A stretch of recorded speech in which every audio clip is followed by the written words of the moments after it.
بسم الله الرحمن الرحيم فإن تنازعتم في شيء فردوه إلى الله والرسول إن كنتم تؤمنون بالله واليوم الآخر. ہر قسم کی حمد و ثنا اللہ رب العالمین کے لیے ہے. صلاۃ والسلام امام الانبیاء جناب محمد رسول اللہ صلی اللہ تعالی علیہ وآلہ وصحبہ وسلم کی ذات گرامی کے لیے اس مختصر حمد و ثنا اور صلاۃ والسلام کے بعد اللہ رب العالمین نے ویسے تو تمام اولاد آدم جب بھی کوئی پیدا ہوتا ہے نبی صلی اللہ سے فرماتے ہیں کہ کل مولود یولد علی الفطرہ، ہر پیدا ہونے والا اللہ تبارک و تعالیٰ اسے فطرت سلیم کے اوپر پیدا کرتا ہے. اور یہ بات اگر ہم دیگر مخلوقات میں بھی غور کریں ان میں بھی یہی معاملہ ہے. جانور، حیوانات اور مختلف جتنی بھی چیزیں ہیں ان کی فطرت میں بھی اللہ رب العالمین نے کسی نہ کسی طرح یہ بات رکھی ہے جو اپنے خالق اور مالک کو کسی نہ کسی انداز میں جانتے ہیں اور پہچانتے ہیں. اور انسان تو پھر اشرف المخلوقات ہے. کل مولود یولد علی الفطرہ، پیدائش جو ہوتی ہے وہ صحیح فطرت پہ ہوتی ہے. اور وہ فطرت کون سی؟ فطرت اللہ التی فطر الناس علیہا، وہ اللہ رب العالمین والی فطرت، یعنی ایمان، توحید اور اللہ رسول کی فرما برداری والی فطرت. یہ بات کہ ان کی جو فطرت ہوتی ہے وہ اسلام کے اوپر ہوتی ہے. اللہ رب العالمین ان کے ذہن اور دل و دماغ میں فطرتی طور پر اس بات کو بٹھا دیتا ہے کہ خالق اور مالک اللہ ہے. لیکن جب پیدا ہو کر ماحول میں آتے ہیں فَأَبَوَاهُ يُحَوِّدَانِهِ أَوْ يُنَصِّرَانِهِ أَوْ يُمَجِّسَانِهِ. ماں باپ اگر یہودی ہیں تو اپنے بچے کو آہستہ آہستہ یہودی بنانا شروع کر دیں گے. فطرتی طور پر اس کی فطرت سلیم. اگر ماں باپ عیسائی ہیں تو وہ اسے عیسائی بنانا شروع کر دیں گے. اگر مجوسی ہیں تو وہ مجوسی بنانا شروع کر دیں گے. ہندو ہیں تو ہندو بنانا شروع کر دیں گے. اور اگر ماں باپ مسلم ہیں تو ان کی کوشش یہی ہوگی کہ ہمارا یہ پیدا ہونے والا بچہ اللہ رب العالمین کی پیدا ہوئی فطرت کے اوپر ہی برقرار رہ جائے.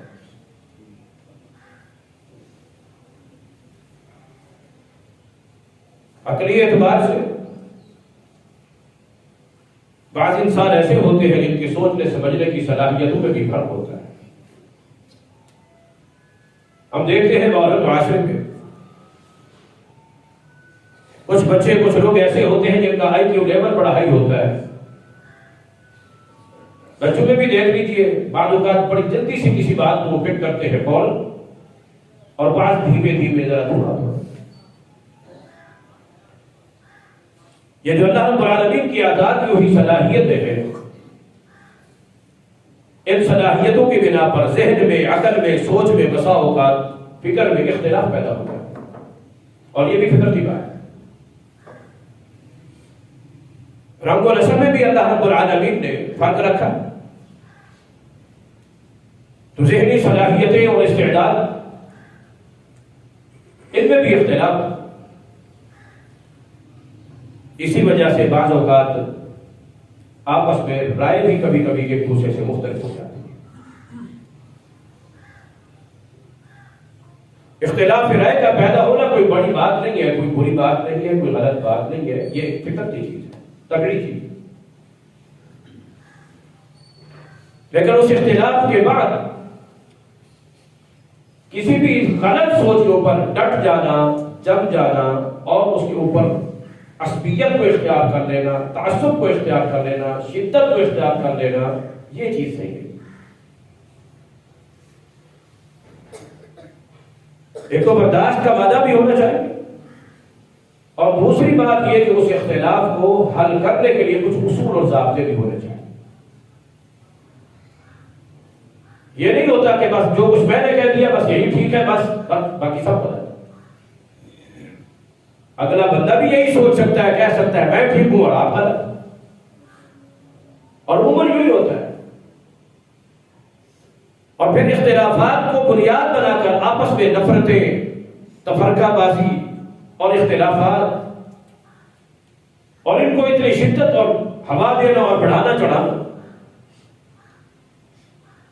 ہاں اختلاف پیدا ہو جائے، اور بالخصوص کوئی دینی مسئلہ، کوئی عقیدے کا ہے، کوئی عبادات کا ہے، کوئی ایمانیات کا ہے، کوئی معاملات کا ہے۔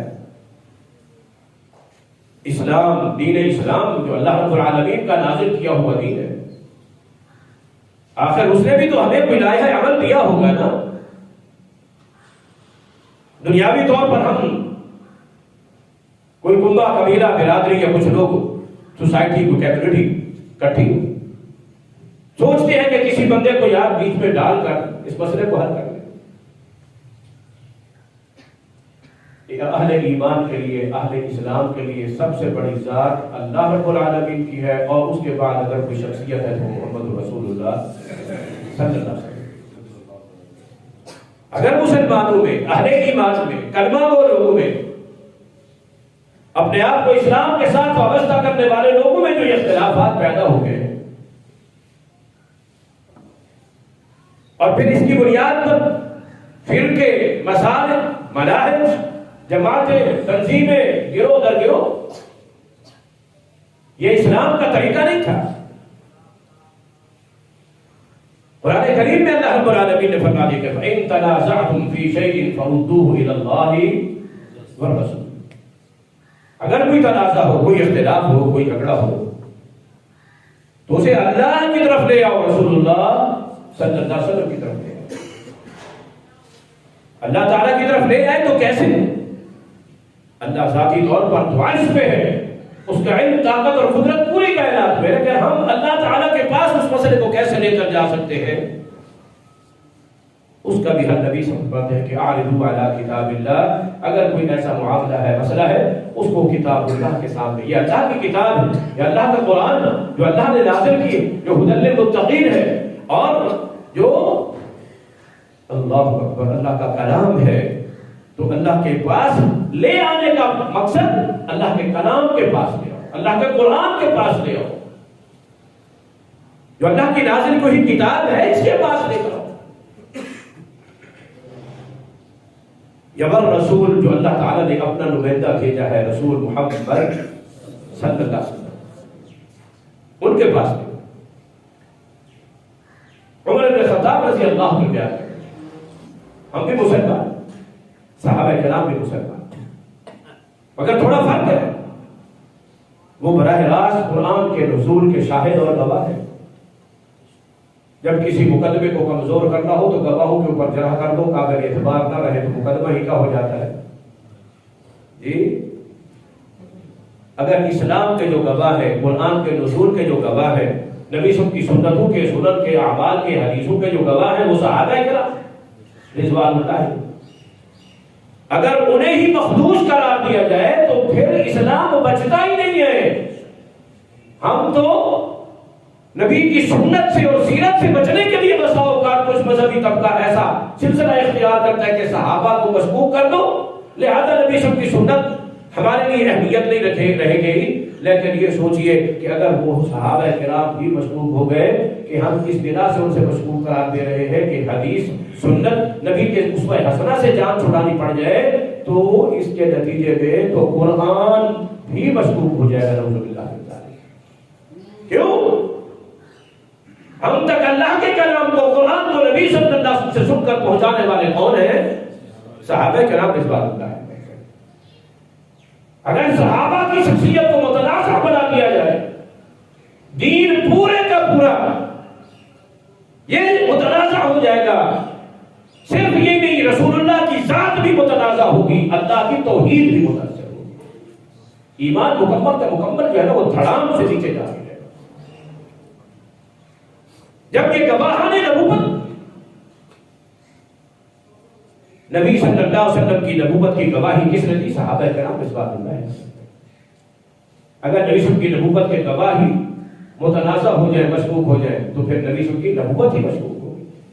جب نبی صلی اللہ علیہ وسلم کی نبوت مشکوک ہو گئی تو نبی صلی اللہ علیہ وسلم نے جو بھی ایمان کی چیزیں بیان فرمائی ہے وہ ساری کی ساری کیا ہو جائے گی؟ مشکوک. بہرحال عمر بن خطاب رضی اللہ عنہ فرماتے ہیں، میں مسجد نبوی سے ایسے گزر رہا تھا، حکیم بن حزام رضی اللہ عنہ ایک صحابی، وہ نماز پڑھ رہے تھے، نفلی نماز تھی، شاید وقت بھی رات کا ہو، کیونکہ رات کی نمازوں میں جہرن قرآن پڑھا جاتا ہے، دن کی نمازوں میں چاہے نفلی بھی ہو نا تو قرآن جہری نہیں پڑھا جاتا. کہتے ہیں میں نے سنا ان کو کہ قرآن کریم کی ایک سورۃ الفرقان ہے، وہ اس کی قرات کر رہے تھے، تلاوت کر رہے تھے.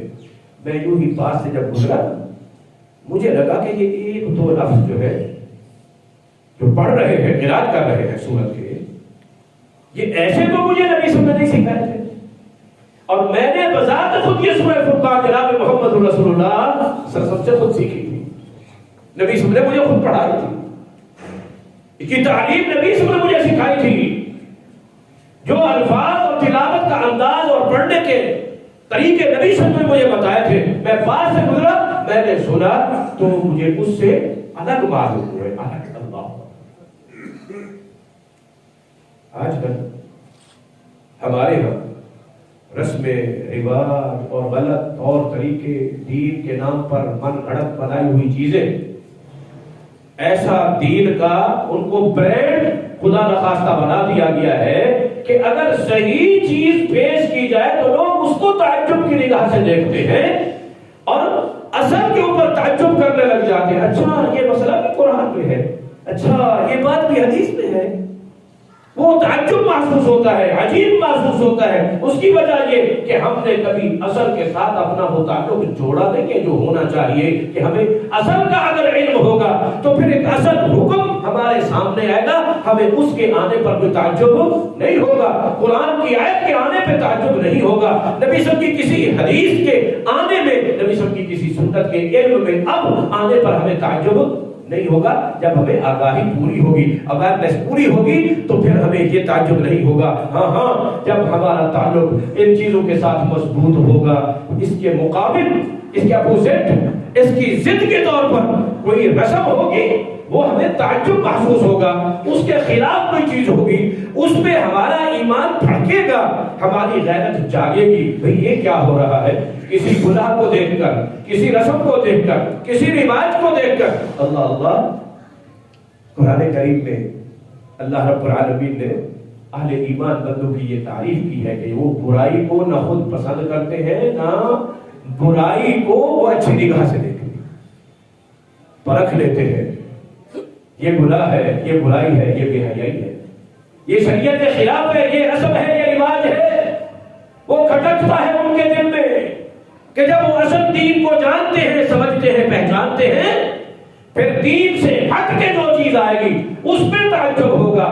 جو کچھ نبی صلی اللہ علیہ وسلم سے سیکھا، اس سے جو اس سے پڑھا، اس سے پھر انسان سوچے گا کہ یہ کیا ہے. تو عمر بن خطاب رضی اللہ تعالی عنہ کو نبی صلی اللہ علیہ وسلم نے سورۃ فرقان پڑھائی تھی. جب وہ پاس سے گزرے، وہ اس طریقے سے ہٹ کے ذرا پڑھ رہے تھے تو وہاں پر عمر بن خطاب رضی اللہ تعالی عنہ کے یوں سمجھ لیجیے کان کھڑے ہو گئے، ایمان جاگ گیا، غیرت جو ہے وہ جاگ گئی. ہے یہ کیا ہے؟ یہ اللہ کے قرآن کو اور قرآن کی اس سورت کو ایسے پڑھ رہے ہیں جیسے میں نے نبی صلی اللہ علیہ وسلم سے پڑھا تھا، تو یہ ویسے تو نہیں پڑھ رہے. یہ اس کے خلاف جو چیز سنت کے خلاف ہوگی، حدیث کے خلاف ہوگی، قرآن کے خلاف ہوگی، اہل ایمان اس کو پسند نہیں کرتے، گوارا نہیں کرتے. ان کا ایمان یہ بات کو پھر یہ بھی گوارا نہیں کرتا کہ وہاں چپ رہ جائے، خاموش ہو جائے، چپکے سے چلے جاتے نہیں. کہتے الفاظ ایسے ذرا بالکل ہی جو مجھے سکھائے تھے وہ نہیں تھے. غصہ تو کہتے مجھے بڑا آیا، کنتو اسامرہ فی الصلاۃ، اور جلال کے بارے میں عمر بن خطاب نے کہا فرماتے ہیں غصہ آیا میرا ارادہ تو بنا میں ابھی نماز میں ہی کے اوپر جو ہے حملہ کر کے پکڑ کے، یہ کیا تم کر رہے ہو؟ قرآن کی غلط پڑھ رہے ہو، قرآن کی آیت کی غلط پڑھ رہے ہو، کیا تمہاری نماز اور کیا تمہاری تلاوت اور کیا؟ بڑا غصہ آیا مجھے، لیکن فرماتے میں نے سلام کیا، کوئی بات نہیں، پڑھ تو نماز رہا ہے نا، اور نماز دین کا ایک شعار ہے، اب نماز کے دوران میں اسے کچھ نہیں کہتا، ٹھہر گئے انتظار کر رہے ہیں، یہ سلام پھیرے، یوں ہی سلام پھیرا، فوراً عمر بن خطاب رضی اللہ عنہ نے کہا حکیم بن حزام یہ سورت تم نے کیسے پڑھی، کیسے اس کی تلاوت کی؟ آگے سے انہوں نے کہا کہ ہاں کرنا علمنی رسول اللہ صلی اللہ علیہ وسلم، او بھائی میں نے تو ویسے پڑھی ہے جیسے رسول اللہ نے مجھے سکھائی، مجھے رسول اللہ نے سکھائی۔ پتہ یہ چلا کہ صحابہ کرام بھی کوئی عمل اپنے طور پر ایسے نہیں اختیار کر لیتے تھے جب تک کہ اس کی تعلیم جناب محمد رسول اللہ صلی اللہ علیہ وسلم نے نہیں ہوئی۔ دین کا مزاج بھی یہی ہے، اور یہی مزاج ہمیشہ ہونا چاہیے زندگی کے تمام تر معاملات میں، بس وہی عمل، وہی قول، وہی فعل، وہی طریقہ جو جناب محمد رسول اللہ صلی اللہ علیہ وسلم کا سکھایا۔ حالانکہ وہ صحابہ دین میں معیار بھی ہے، حجت بھی ہے، دین کے شاہد اور گواہان نبوت بھی ہے، مگر اس کے باوجود اپنی بات کو کبھی وہ جی مجھے تو رسول اللہ نے اسی طرح سکھایا۔ عمر بن خطاب رضی اللہ عنہ بھی غصے میں آ گئے، اور مجھے تو اس طرح نہیں سکھایا، مجھے تو جس طریقے سے سکھایا وہ کوئی اور طریقہ۔ اب اگر بات ذاتیات کی ہوتی ہے تو شاید معاملہ آپس میں وہی حل ہو جاتا۔ اب انہوں نے بھی نام نبی اکرم صلی اللہ علیہ وسلم کا لے لیا، اور انہوں نے بھی نام نبی اکرم صلی اللہ علیہ وسلم کا لے لیا، تو پھر عمر کہتے ہیں چلو آؤ، کہتے میں نے اس کے ہاتھ سے پکڑا اور ان کو لے آیا جناب محمد رسول اللہ صلی اللہ علیہ وسلم کے پاس۔ آج کل ہمارے سیدھے سادے مسلمان بھی بسا اوقات اس پریشانی کا شکار ہو جاتے ہیں، یار وہ بھی حدیثیں بیان کرتے ہیں، یہ بھی حدیثیں بیان کرتے ہیں، ہم کدھر گئے؟ وہ بھی نبی کا نام لیتے ہیں، وہ بھی نبی کا نام لیتے ہیں، ہم کدھر جائیں؟ وہ بھی سنت کی بات کرتے ہیں، وہ بھی سنت کی بات کرتے ہیں، ہم کدھر جائیں؟ وہ دونوں صحابی تھے، دونوں کو وہ سورت رسول اللہ نے سکھلائی تھی، مگر اس کے باوجود اس میں اختلاف پیدا ہو گیا تو وہ پریشان نہیں ہوئے۔ ہمارے ہاں تو کیا ہے، پریشان ہو کر بھی یہ کیسے کہتے ہیں، یہ ایسے کہتے ہیں، وہ بھی حدیث ہے، وہ بھی حدیث ہے، وہ بھی سنت، وہ بھی سنت، بس یہ چھوڑو، ان سب سے ایک طرف بس دوری ڈھونڈو تو چنگا نہیں۔ اختلاف کو بنیاد بنا کر دین سے دور ہونا یا ان چیزوں سے دور ہونا۔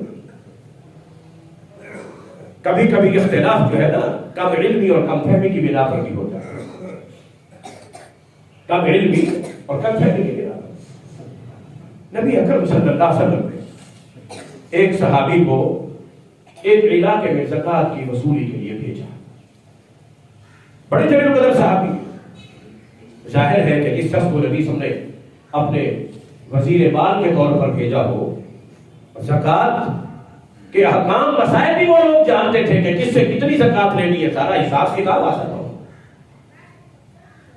بھیجا، پورا ایک علاقہ تھا وسیع اور اس مختلف قبائل اور علاقے اور برادروں کے لوگ آباد تھے، ان کے پاس وہ صحابی گئے، ڈیوٹی اپنی جو رسول اللہ کی طرف سے ملی۔ ہر بستی میں، گاؤں میں، جہاں بھی کوئی لوگ افراد ہیں پہنچے کہ اتنی تمہاری زکوٰۃ بنتی ہے، اتنی دو۔ ان لوگوں نے سارے اس حساب سے جو ہے نا زکوٰۃ سے دے دی۔ اسلام قبول کرنے سے پہلے اسی علاقے کی ایک بستی تھی، اور اس بستی میں ایک قبیلے کے لوگ آباد تھے۔ وہ دور جاہلیت میں ان کے ساتھ کوئی اختلاف پیدا ہو گیا تھا، اور اس اختلاف کی وجہ سے صحابی رسول ہے تو بشر ہی نا، معصوم تو نہیں نا۔ اب انہوں نے سوچا کہ ان لوگوں کے ساتھ تو میرا اختلاف ہوا تھا اسلام سے پہلے کا، اب میں ان کے پاس جاؤں تو کیسے جاؤں؟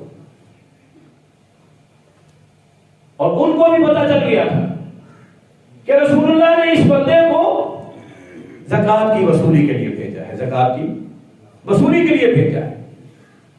اب انہوں نے تو یہ سوچ کر کہ یہ جناب محمد رسول اللہ صلی اللہ علیہ وسلم کا بھیجا ہوا نمائندہ ہے، اور رسول اللہ صلی اللہ علیہ وسلم نے احکام بھی دیے تھے، اذا جاءکم المصدق فلیحج عنکم وهو راض عنکم، جب میں کسی شخص کو زکوٰۃ کی وصولی کے لیے بھیجوں اور زکوٰۃ وصول کرنے کے لیے آئے تو دلی رضامندی کے ساتھ اس کو جو وہ زکوٰۃ کا تمہیں مسئلہ بتائے وہ تم زکوٰۃ دے دیا، اور وہ واپس آئے تو راضی اور خوش ہو کر آئے، اگر مجھے رپورٹ دے تو اوکے کی رپورٹ دے کہ اللہ کے رسول انہوں نے اللہ کا حق نہیں رکھا، زکوٰۃ پوری ادا کر دی، تم سے راضی ہو گیا ہے۔ اور ان کو بھی یہ احکام ہوا کرتے تھے کہ تم نے زیادتی نہیں کرنی ہے زکوٰۃ کی وصولی کے اندر۔ اور جو شخص فرمایا رسول صلی اللہ علیہ وسلم کہ زکوٰۃ کی وصولی میں زیادتی کرے گا، ناجائز کسی کے اوپر جو اس کا حق نہیں بنتا شرعی طور پہ اس کے اوپر لاگو کر دے گا، تو یہ اتنا بڑا مجرم ہے جیسے کہ زکوٰۃ کی ادائیگی میں رکاوٹ کا سبب بن رہا ہے، مانعین زکوٰۃ میں سے ہوگا۔ بہرحال میں کیا کر رہا تھا، وہ لوگ جمع ہو کر نا آبادی سے باہر، کیا یہ ایک ایک کے گھر جائیں گے، ایک ایک کے باڑے میں جا کر اس کے جانور گریں گے، ایک ایک کے باغ کے اندر جا کر ان کے پھلوں کو جانچیں گے، پرکھیں گے، وزن دیکھیں گے، اس حساب سے عشر زکوٰۃ کی وصولی کریں گے۔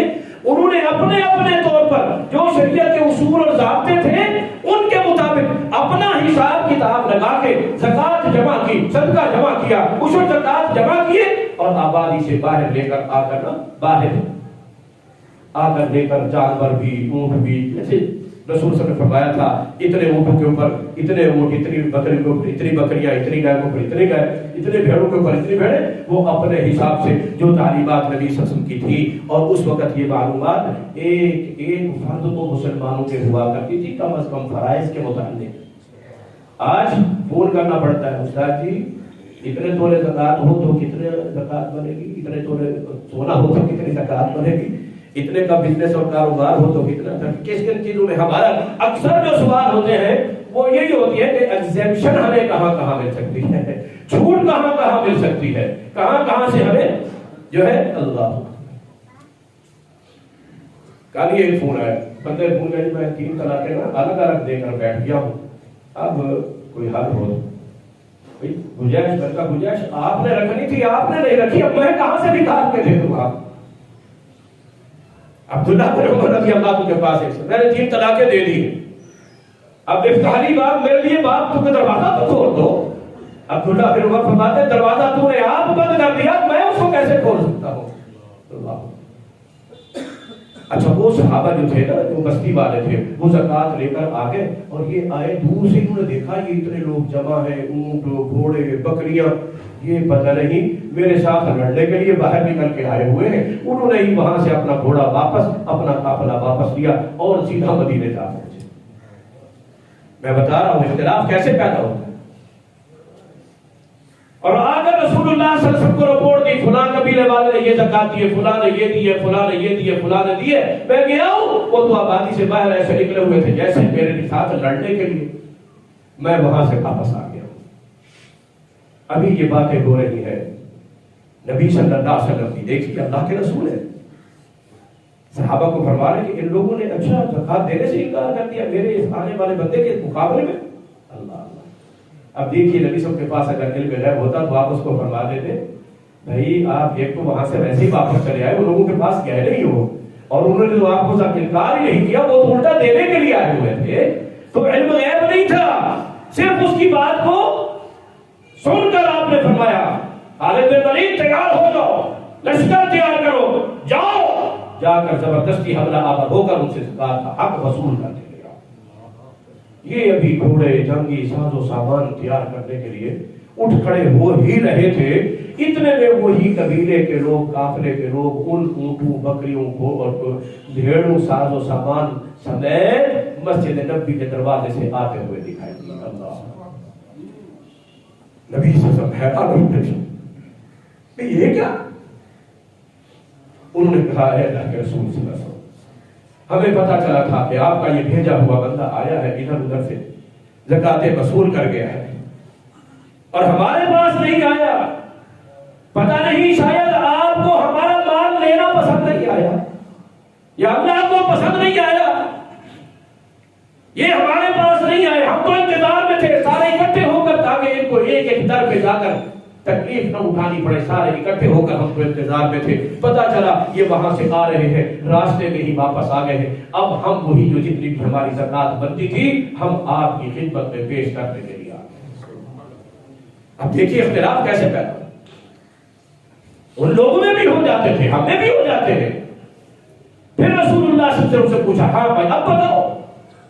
فرمایا میں نے ایسے سمجھ لیا تھا۔ کیا وجہ، تم نے کیوں سمجھ لیا تھا؟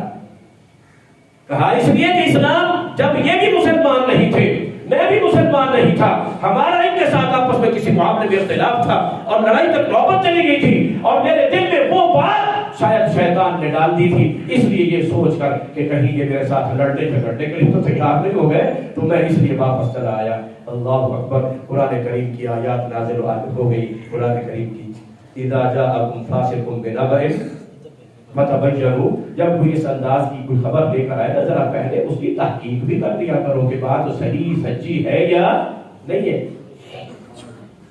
بہرحال عمر بن خطاب رضی اللہ تعالی عنہ نے ان حکیم بن حزام صحابی کو ساتھ لیا، رسول اللہ کی خدمت میں آئے۔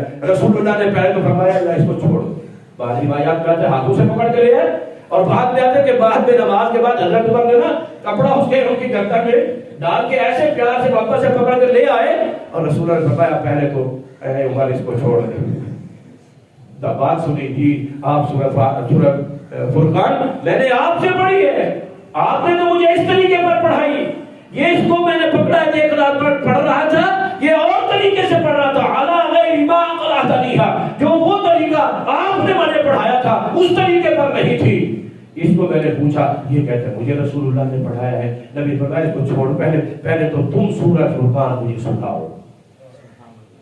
دیکھیے ہمارے ہاں بھی جو فیصلے ہوتے ہیں سالس ہوتے ہیں نا، بس وہ جو پہلے ذہن مائنڈ بنایا ہوا ہوتا ہے اس کے مطابق، اچھا جی چلو جی دفعہ وقتی بیٹھی بہت ہے بس ٹھیک ہے۔ آپ نے فرمایا سناؤ، یعنی آنے والے لوگوں کی بات کو سناؤ۔ حضرت عمر نے سنائی، فرمایا ہاں کدا انزلہ، ٹھیک پڑھیے تم نے، اسی طرح یہ میں نے بھی تمہیں اسی طرح ہی پڑھی تھی۔ پھر اس کو کہا دوسرے صحابی کو کہ آپ پڑھ کے سنو، اقرا یا حذا، حکیم تم پڑھو۔ انہوں نے بھی پڑھ کے سنائی، فرمایا ہاں کدا انزلہ، اسی طرح نازل ہوئی ہے۔ اصل بات یہ تھی کہ ابتدا میں بعض قبیلوں میں کچھ الفاظ کی ادائیگی مشکل اور بعض میں آسان ہوتی تھی، تو اس وقت تھوڑا سا اجازت دی جاتی تھی ایک لفظ کے بدلے میں دوسرے کی۔ یہ ابتدا میں تھی، بعد میں اس کو ختم کر دیا گیا کہ اس دور میں دو لفظ ایک ہی تھا، معنی ایک ہی تھا، ادائیگی کا طریقہ تھوڑا سا مختلف ہو جاتا تھا۔ اس بنا پر جو اختلاف بھی ہوا، اس اختلاف کو بھی ان دونوں نے وہاں آپس میں حل نہیں کیا، کہاں پر لے کر آئے؟ فَرُدُّوهُ إِلَى اللَّهِ وَالرَّسُولِ، اللہ اور اس کے رسول صلی اللہ علیہ وسلم۔ اختلاف ختم ہوں گے تو یہاں ہوں گے، ایسے اختلاف ختم نہیں ہوں گے۔ اللہ کے علاوہ، رسول اللہ کے علاوہ ہر شخصیت پہ اختلاف ہو سکتا ہے۔ جب ہر شخصیت پہ اختلاف ہو سکتا ہے تو پھر اس کے فیصلے پر بھی اختلاف ہو سکتا ہے، اختلاف ختم نہیں ہوگا۔ حکم یہی دیا گیا ہے، اختلاف کو ختم کرنا ہے، اللہ اور اس کے رسول کی طرف لے کر آنا ہے۔ جتنے بھی مذہبی معاملات ہیں ظاہری طور پر وہ بھی حدیث ہے وہ بھی حدیث ہے، لیکن پھر بھی ان کو جانچو پرکھو، ان کی حقیقت تک پہنچنے کی کوشش کرو۔ اللہ سے دعا ہے اللہ ہم سب کو صحیح انداز میں اپنا دین سمجھنے کی، اس کے مطابق عمل کی توفیق عطا فرمائے۔ آخر دعوانا الحمدللہ۔